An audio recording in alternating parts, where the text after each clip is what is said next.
And which of you, by being anxious, can add 1 cubit to the measure of his or her life? That's Matthew 6:27. We all, from time to time, suffer with anxiety, even the best of us. All right.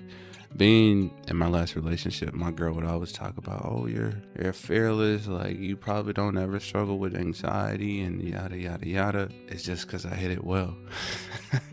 Even to this day, I still struggle with speaking in front of people. I don't know why. Or should I say I do know why. And I think we both know also why anxiety has such a strong hold over our lives. Because if we reverse engineer it, what is anxiety? Where does it come from?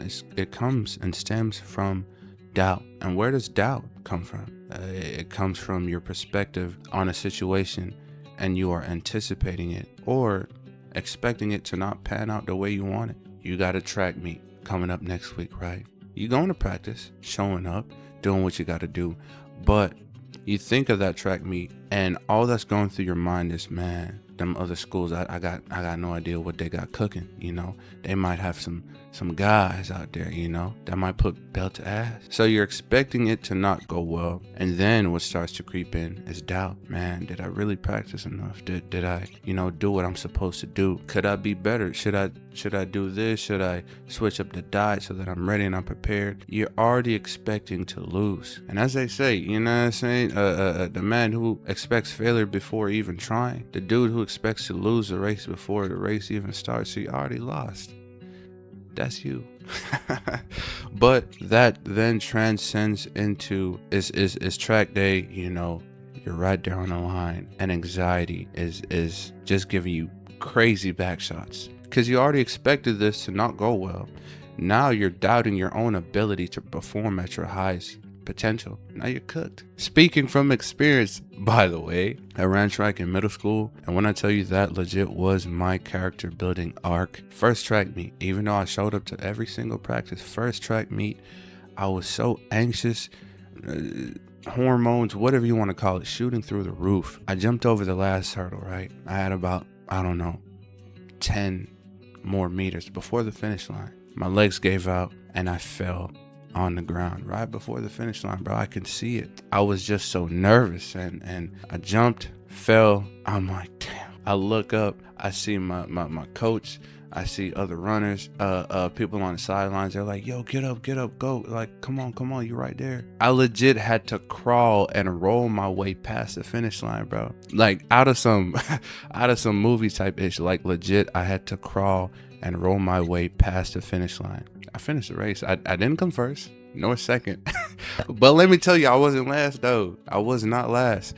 But that is just a real life experience of how dangerous, detrimental anxiety can be. And it all starts with your perspective. As the scripture says, who can add 1 cubit to their life? Who can have a better life? Who can be more, productive? Who can have a better living experience through being anxious? It's a rhetorical question.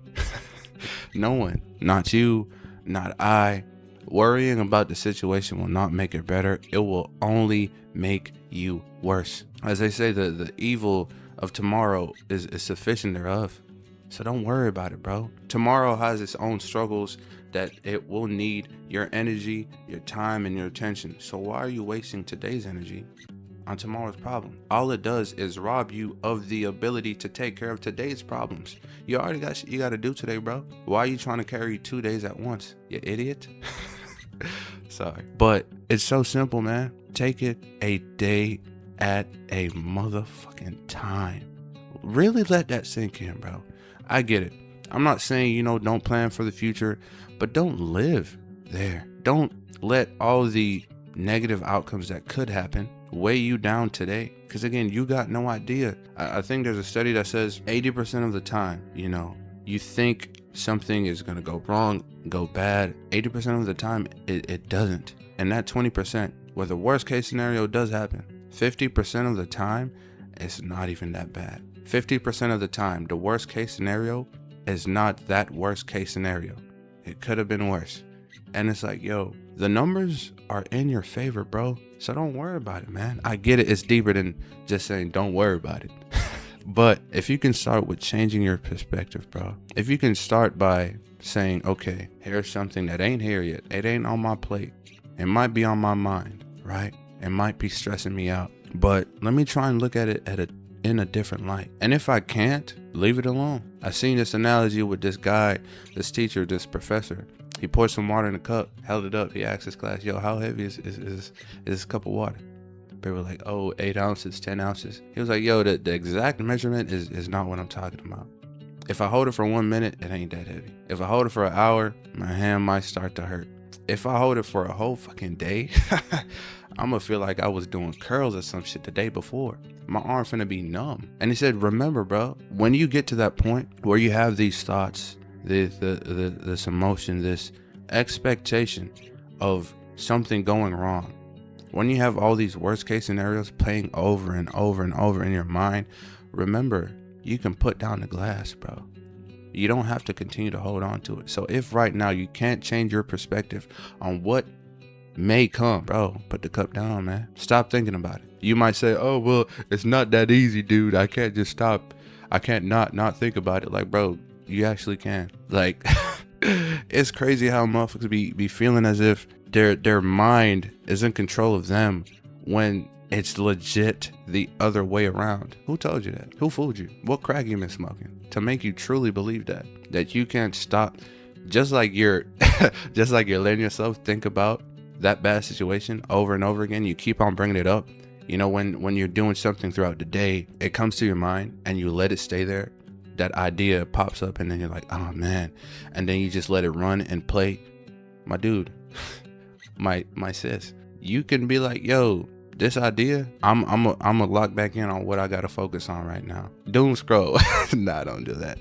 But I'm trying to paint this picture that you are in full control of your mind, of your perspective, and that's all you really need to control in this life, bro. So start the day by trying to fix that, by trying to change the way that you view life.